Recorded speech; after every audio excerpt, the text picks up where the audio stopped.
di daerah Sebentar, sebentar. Sukabumi. Sebentar. Sekarang sudah connect di YouTube sama Facebook, jangan pernah menyebut namamu atau nama siapapun. Tadi saat kamu nyebut namamu pun masih belum connect. Oke. Ada yang bisa dibantu saya? Oh, iya. Gini, Miss, aku tuh mau tanya. Kan aku kan ada temannya di sini. Mhm. Jadi dia itu ditipu sama temannya lagi gitu. Sebenarnya sih aku juga tahu dua orang itu aku tahu lah gitu kan. Mhm. Yang satunya ini dia pinjam dokumen orang banyak sekali masuk di bank kan gitu. Ada beberapa bank lah gitu. Mhm. Nah lepas itu, nah yang bawa uangnya ini kan kabur dia. Jadi Mhm. kabur dari rumah majikan.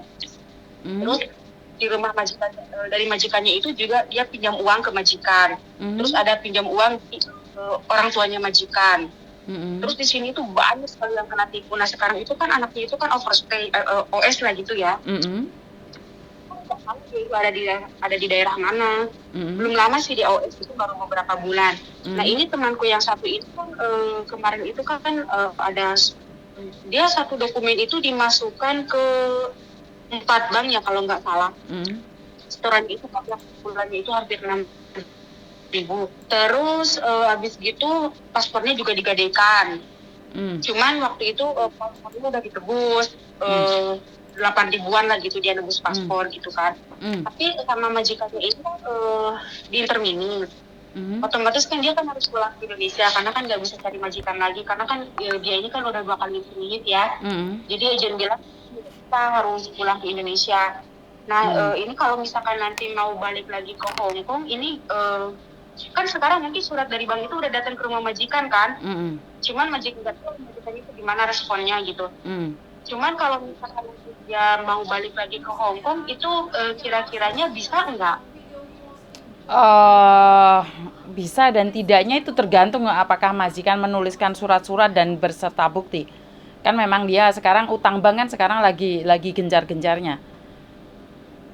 Paham nggak? Jadi majikan kalau sampai komplain ya itu juga jadi masalah. Karena sekarang kan banyak anak yang ninggalin rumah majikan dan utang bank. Paham nggak maksudku? Bisa dan tidaknya saya tidak tahu, itu tergantung dari imigrasi juga. Oh, jadi kalau mungkin kalau majikannya yang dulu ngasih rekodnya, maksudnya kalau nggak ngasih record apa-apa gitu, misalnya mungkin dibiarin aja gitu, itu ada kemungkinan masih bisa apa enggak? Kalau majikannya tidak komplain apapun, kemungkinan bisa. Kayak gini, kayak majikannya itu mungkin nilai lah gitu kan. Jadi dia nggak ada lapor apapun ke imigrasi, tapi dia keluar dari rumah majikan. Suaramu putus-putus, Baik Mbak. sih, maksudnya kan Suaramu tahu gini putus-putus, gini Mbak. gini, dia Suaramu ditipu orang putus-putus. gitu kan. Oh, dengar nggak sekarang Mbak? Oke. Ah, jadi kan ini kayak dia itu tahu lah, majikannya itu tahu kalau Susah kalau sinyalmu nggak bagus, jangan telepon saya, Mbak. Sinyalmu nggak majikannya bagus juga sama ada sekali passion. ya. Sinyalmu nggak bagus sama sekali ya, Mbak. Hah? Sinyalmu nggak bagus sama sekali ya. Oh masa? Sekarang gimana? Ya kamu ngomong oke, sebentar lagi hilang sayang. Oh, coba ya sekarang ya. Terus maksudnya kalau misalkan majikannya mungkin nggak ngasih record apapun ke imigrasi, mungkin masih bisa ya ada kemungkinan. Itu jaraknya berapa lama bisa masuk Hongkong lagi? Gini Mbak, soalnya saya tidak tahu apakah majikan memberikan surat bagus sama tidaknya ke imigrasi. Kalau menurut pendapat saya Mm-mm. ya lebih baik dicoba setelah 1 tahun loh. Oh, 1 tahun berikutnya baru Mm-mm. coba lagi gitu ya masuk ke Hongkongnya. Betul, betul. Terus gini Miss, aku mau tanya kalau misalkan itu yang kabur itu kan udah masuk 2 laporan polisi ya dari majikannya, dari mantan majikannya, karena kan dia kan ada pinjam uang, terus dia ada tanda tangan, tapi dia kabur dari rumah majikan gitu kan. Mm. Terus kalau ini kan banyak sekali lah di sini anak-anak yang dia pinjam dokumennya masuk di beberapa bank gitu, bukan Mm. 1 2 bank, banyak sekali. Mm. Ada yang paspornya yang digedein, malah dianya kabur gitu kan. Mm. Terus kalau misalkan nanti dia ketangkep atau dia menyerahkan diri, itu nanti prosesnya dia akan termasuk kriminal apa gimana? Kalau itu saya kurang tahu ya Mbak ya, karena nyinjem bank kan kalian yang ngasih datanya. Kan nggak mungkin juga dia Hmm, dia yang ambil datamu. Kan yang ngasih data kan kalian.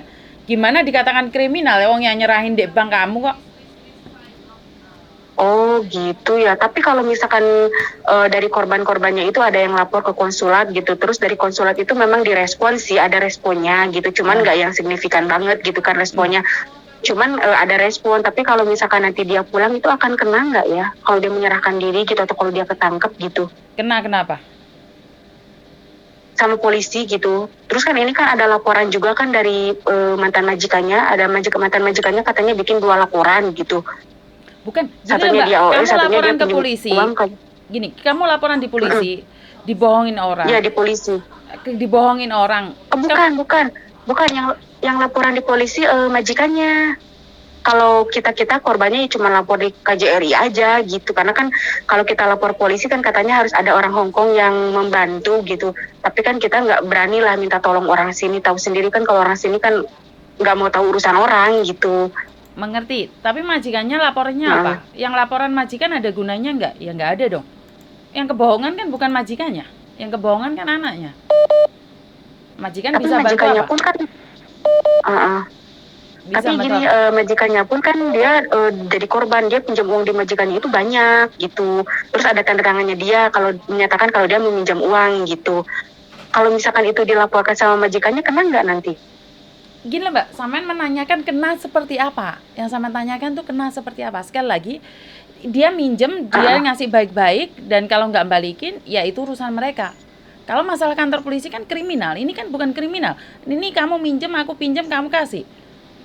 Sekarang nggak ada uang, gimana dibalikin? Bener nggak?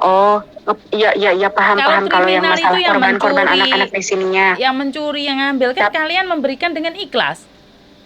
Kan nggak bisa juga dibilang kalau kriminal. kalau iya paham kalau masalah itunya. Terus kalau misalkan ini kan laporan dari majikannya, jadi nanti kalau dia kena ketangkep atau dia menyerahkan diri itu kira-kira dari pihak imigrasinya akan kena apa enggak?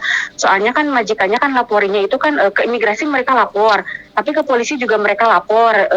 Kalau ke polisi itu katanya ada 2 laporan, dia yang minjem uang tapi dia kabur, sama satunya lagi tuh nggak tahu deh, kurang paham, tapi kata majikannya itu udah dilaporin 2 laporan. Terus yang ke imigrasi juga udah, karena kan dia kan kabur ya, overstay gitu kan. Nanti kalau ini yang mau ditanyain itu, kalau misalkan nanti dia menyerahkan diri atau ketangkep, maksudnya kena itu dia akan diproses hukum di sini, kena hukum di sini apa enggak gitu? Apa dia langsung bisa pulang ke Indonesia? Kalau masalah Kira-kiranya hukum, gitu. Kalau masalah hukum, saya pribadi tidak begitu tahu lebih tentang Hong Kong. Karena utang piutang itu pasti ada hitam di atas putih. Saya tidak tahu apakah kalian cukup bukti, dan itu juga harus melalui persidangan. Tidak mungkin dengan majikan menuduh terus pihak kantor polisi percaya. Karena sekali lagi kamu ngomong, aku juga bisa ngomong. Bisa saja kamu yang nyuruh aku ambil uangnya. Paham nggak maksudku? Kamu harus melalui persidangan yang sangat panjang. Oh iya, bisa aja dia bersilah-tirah bilang mengelak gitu ya. Kan sekali lagi, hitam di atas putih. Kalau nggak ada itu, ada itu pun orang masih bisa berkelit. Makanya, kalau sekali lagi masalah utang piutang, saya itu bukan porsi saya, karena saya tidak mengetahui secara jelas. Karena sudah dibilang berkali-kali, nggak utang, nggak, jangan pinjam-pinjam. Itu saya. Iya sih Jadi kalau masalah utang kan salahnya ngerepotin banyak orang yang mau meminjamkan dokumen gitu kan. Kan salahnya yang meminjamkan dokumen, Mbak. Bener nggak? Sekarang kamu lapor konsulat, ada gunanya nggak? Waktu kalian pegang-pegang uang, waktu kalian seneng-seneng, pernah berpikir nggak gimana cara balikinnya? Kan nggak berpikir juga. Nah, giliran kalian nggak dibalikin, kalian bingung sendiri. Harus dihukum lah, harus diapa. Kenapa kalian tidak introspeksi sendiri bahwa sudah banyak kejadian, jangan sampai terjadi pada kalian. Kenapa aku selalu bilang di YouTube itu pelajarin kenapa ada apa. Nah, dari sini kita sebenarnya belajar. Iya sih, kadang suka jengkel juga gitu kan, kok udah dibilangin tapi kok masih ngeyel gitu kan. Emang kalau masalah itu sih salahnya mereka sendiri kan, mereka yang meminjamkan gitu kan. Kalau yang dipinjemin mah senang-senang aja, dia kabur juga kayaknya bodoh amat gitu kan. Betul, jadi kan kita tidak tahu, kita sama-sama tidak tahu. Samen cuma dengerin temanmu ngomong, tapi gimana mereka dapatkan uang, mengeluarin uang, kan kita tidak tahu, sayang. Paham nggak maksudku? Mungkin saja sebelum minjemin uang dikasih makan tiap hari, dikasih makanan, kita tidak tahu. Kenapa dia bisa minjamkan seperti itu? Proses seperti itu kita tidak tahu. Makanya saya tidak pernah ikut campur masalah utang piutang, karena bukan porsi saya. Iya sih. Paham? Iya ya, kalau masalah itu kan lebih ke personal sih sebenarnya. Cuman ini kan minta pandangan. Kadang Mm-mm. kan nanya ke agensi ini kan beda ya responnya. Nanya ke sini kan kadang juga beda responnya gitu. Mm-mm. Kan aku kan sering banyak lah aku nonton videonya Miss Yuni ini kan, Mm-mm. seneng lah cara ngobrolnya gitu. Makanya tak pikir Mm-mm. coba tanyain gitu kalau misalkan ada korban gitu, tapi dia sekarang pulang ke Indonesia, di sini ninggalin, bukan dia ninggalin hutang ya, tapi karena memang terpaksa harus meninggalkan hutang di sini. Maksudnya kalau misalkan nanti mau ke sini lagi masih bisa apa enggak, apa nanti dari pihak bank ada laporan ke imigrasi apa enggak gitu. Kalau dari pihak bank pastinya tidak ada laporan, tapi kalau dari majikan kemungkinan besar ada.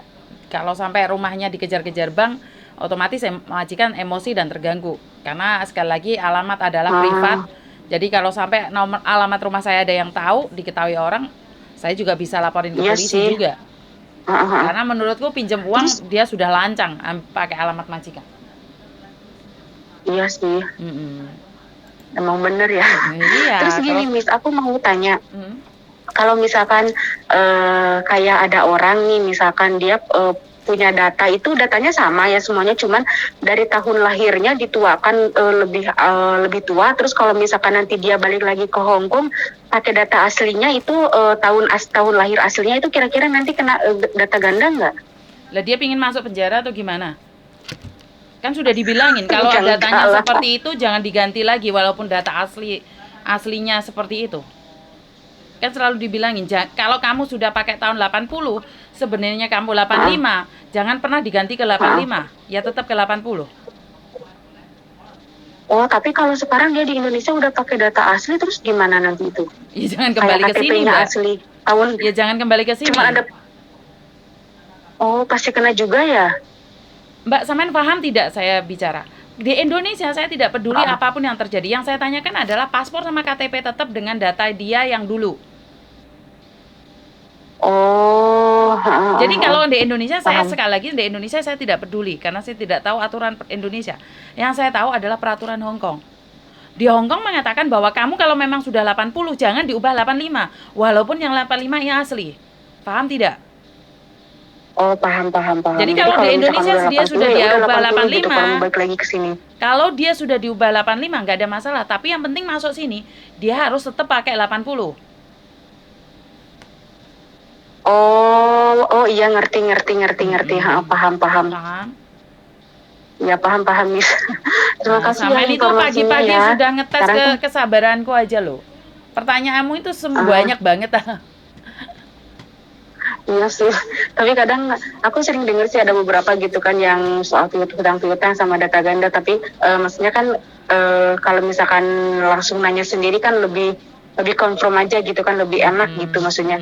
Oh udah mm-mm, paham nih, masuk di kepala gitu kan. Oh nanti mm-mm, kalau temannya nanyain lagi kan udah dapat penjelasannya begini begini begini. Nanti kan tinggal dijelasin lagi ke dianya kan lebih enak gitu karena kan udah mm-mm, pasti gitu. mm-mm, mm-mm, Kalau udah nanyain gitu ya Miss ya. mm-mm, mm-mm, mm-mm.